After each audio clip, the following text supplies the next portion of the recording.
What is life? Life is a series of choices. We are told we are born with nothing, we die with nothing. And instead occurred to me, we are born with something. And that thing is time. When we are born, we are given time. And from there, we are given the choice how we want to use that time. What do we want to do with that time? And that is what life is, what we want to do with that time. Problem is, I don't think anyone, any religion, or any science knows what time is. We don't know what time is. Where does it originate? Where does it end? What is time? We can tell the effects of time. We can measure the passing of time. We can measure the effects of time. But what is time? We don't know. Science has no answer for that. And time seems to be, if we think about it, outside of our universe, because the whole universe runs on time. If it is within the universe, then there must be a way to control it. Like our ACs here within, we have remotes, we can control them. Time, we can't. The universe came into existence, it will go out of existence. If we could slow down time or speed up time, we can't do any of that. From the time we are born, we are given choices. And maybe in another day, because the process of birth is pretty detailed. When does the Atma enter the body? How does it enter? How does it get trapped? And when it leaves? That's in itself a whole different lecture. But for now, let's focus on choices. Everything we do is a choice. When we are babies, when our stomach says it's time to eat, we cry. We choose to cry to communicate to mother. At that time, our mother will choose, let the baby cry, or I have tended the baby, feed the baby, change the baby, whatever we have to do with the child. And the mother chooses to ignore her needs, her body, her life for that of the child. Because if something is going to happen, what is that happens? First the mother says, I will protect my child. When I had gotten in an accident, I think Samiksha was a year old or a year and a half old. Her mummy was sitting in a backseat with her, and I saw the guy not stopping from behind. I said, we're going to get in an accident, he's going to hit me. Before I could even tell her mother to do anything, first thing she did was grab Samiksha, held on to her, and doubled over on her. I don't want anything to happen to my child. She chose that over her safety. She didn't care about her seatbelt or anything. Off it went. I have to get my child. I have to save my child. It's a choice she made. So we all have choices. As children, we make those choices. When we become teenagers, we make our choices. As we grow older, we make choices. We're always making a choice. And just recently in Orlando, when I was coming back from Tampa, because Samiksha and Pragati go to school, then I bring them home on the weekends. Their daddy was with them, and Samiksha asked, was it Samiksha or Pragati? I don't know which one asked her, Daddy, what is destiny? And she said, destiny is the result of the choices that you make. And I said, wow, that is so profound. It is the result of the choices that you make. So we're always choosing. We live in our father's house or mother's house, as the case may be, because We choose to live there because our need of food, of shelter, needs to be met. Our need of spending money needs to be met. Because if we don't, we'll have to get a job. And then when we get a job, the hardest thing on earth to spend is your own money. You don't have a problem spending your father's money. Oh, that's my father's money. Yeah, we'll get more. But when it's your own earnings, wait a second. You want $2 for that? I think it's worth $1. And you will start bargaining. But that's the choice we make, to live in our parents' house. And then I've heard people say, it's my life. I want to live my life the way I'm tired of living life the way I'm living it. I want to live it my way. This is my life. I'm young. I need to live my life now. Whose life have you been living? I don't know. I want to find out someone who has said that and find out from them, whose life have you been living that now you choose, I want to live my life. And I hear it all the time over there.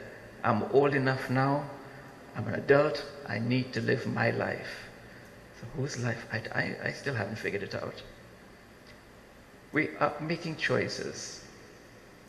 My choice is not to be here. My choice is not to lecture. My choice is to listen to my parents. Their choice is to put me here to speak, so I have to speak. Because it's their choice. But my choice is to listen to them. But we make choices, and as we go along, we make the wrong choices, the right choices. And that is where the guru comes in important, because sometimes the choice we make may not be the right choice. And the wrong choice will lead to wrong results, because you do the wrong karma, you will get the wrong fruit. Do the right karma, you get the right fruit. So for example, we cannot be choosy about what the guru says. If you choose a guru, you have to listen absolutely to him or her, as the case may be. Because you might say, I want to live in Balandra. Or should I live in Port of Spain? Guruji, where should I live? And Guruji says, I think you would do better in Chaguanas. Nah, I don't like that. I want one of those two choices. You know what? I'm going to ignore what Guruji said. And I will choose to find an excuse. I will choose to find a way out for my choice. Well, Guruji, I had to choose Port of Spain, with the traffic in the morning, having to go to work, and I have to make so much money and have a better job opportunity in Port of Spain. So I chose to live, you wouldn't say I choose, but I'm going to live in Port of Spain. What will Guruji say? Okay, your choice, whatever you wish. But the choice was yours. You said, I told him to tell me where to live, and when he gave his decision, that was not my choice, I found a way. The one thing that we never own in our life is blame or fault. Galti hamari nahi hoti hai. I don't think I'm explaining it properly in English, but galti hamari nahi hoti hai. It doesn't matter. I can drop this mic. I will say sorry, but the leg shook on the sponge there. It wasn't placed properly, so it wasn't my fault. The light will fall. Something will happen. We will find an excuse to say it was not my fault. Because when we don't take responsibility for action, we're choosing not to be responsible. Similarly, we choose to be happy, we choose to be angry, we choose to be sad, or whatever other emotions you want. When we are angry, why are we angry? Because things did not go the way I chose them to go to.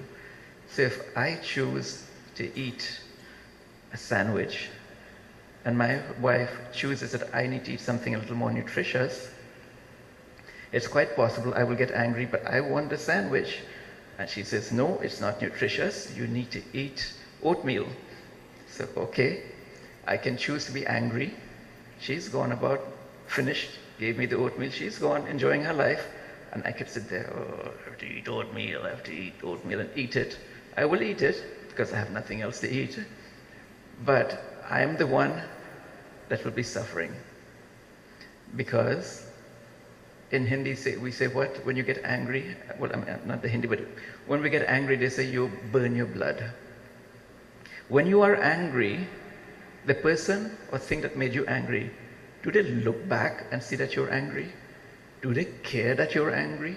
Do they even bother with you when you're angry? When someone is angry, what's the first thing you say? Leave them alone. They'll cool down. Leave them alone.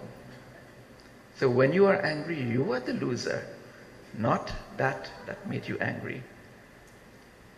Similarly, we choose to live. We choose to live how we want to live. Every morning that we get up, we choose to live. We choose, today is a new day. I have to get up. Okay, 6 o'clock is the Bhajan. There's no Sankhya in that. If I skip it, the other people will sing. I'm not a singer. Okay, I'll skip it. No problem. But no, wait. I have to be in assembly morning and evening. So yes, I choose to be there. And I like Aradhana, so I choose to be here. Oh wait, Aradhana, everybody's in the hall, nobody's in the cabin. I choose to stay there and be happy and alone, catch up on my sleep. So when we choose to live in the morning, we choose our activities for the day. And we are full of life. Look at children, how full of life they are. I mean, I miss that. They get up and they go, and they seem to have no end. And even at night, it's such a task when you ask parents to put them to sleep. But as we grow older, we think that we are dying, but we're not. We are choosing to die. Think about it. We are choosing to die. One of the most common phrases we have is, let's say your child, I think the driving age is 17 or 18, 17, and you choose to buy your child a Mercedes-Benz. And the next day the child crashes at Mercedes-Benz and comes back and asks you, Dad, I know it's your money, I love spending it, can I have another one? You will choose to be angry with that child for crashing the car. If you're, like they say, filthy rich, you will choose to give him another one. And if he does it again and again, how long are you going to choose to give him? Eventually you will get angry with that child and say, I am killing myself working to support you. I am killing myself. So you are choosing to die by killing yourself. Because how do we die? 2 ways. There are only 2 ways to die. One, to be killed by something, from something as small as a virus or bacteria to something as big as, if we are at the top of the food chain, another human. And if we don't die that way, we choose to die. And I say that because a lot of the statistical evidence, a lot of the stories that I've heard of the great people that have passed away, even my grandfather, he knew when he was going to leave the world. He called all his 4 sons. He called, or this is a story I've heard so many times, he called all 4 of them to be in the mandir, where he decided. A couple of days before he passed away, he started cleaning up, started taking the proper foods, starting doing all the necessary things that are necessary for when you die. He did all of that. And in the mandir, during Sunday, and Papa can tell you better, he was sitting right behind him, is when he left the world. There are other cases. I have met one of my friends, doctor in Atlanta, Dr. Cardenas, Rajan Bhai knows him, told me that when his father died, same story, same pattern. His father called his 2 sons, distributed his wealth amongst them. He changed his lifestyle, and he told them, tomorrow morning, that's it. Next morning, he passed away. And again, if we start thinking about it, many times people in our lives, they will tell you, I will only lift at that time. I will only lift at that date, because they have chosen that to be their end date. What makes us choose an end date? Why do we not choose to be immortal? Because of the one thing that occurs in everyone's life that they can never, ever, ever get over. And that one thing is grief. The passing of a loved one gives us such immense grief that we normally say, part of us died today. And grief, we never get over it. I do care what the Bhagavad Gita says, I do care what our books say, and I do understand what they say, but that emotion of grief does not go away. Time teaches us to cope with it. Time teaches us, okay, it's there, but you still have to choose to carry on your daily activities. And many times we will transfer our attachment to someone or something else. But the day that grief occurs, and those of you that have experienced it know that many times you will think of that person and say, I don't feel to carry on anymore. If only they were here. If only. So that grief triggers, I would like to think, and it may not be necessarily so, but I tend to think that that grief triggers the start of the dying process. Because when someone close to you dies, you think, this is what life is about. I have to die too. That's the day you accept death, because you are seeing it face to face. And from then, you actively start to die. Because then you start thinking, well, my grandfather died when he was 70, and this other person died, and you start putting together a chronological age that I've noticed in my family, everyone tends to die around this age. So wait a second, does that mean when I get there it's going to happen? And you start putting a limit. Well, if everyone is doing it, I will do it too. And, when you go for your astrological checking, the one thing that the Pandit does not tell you is the day you're going to leave the world.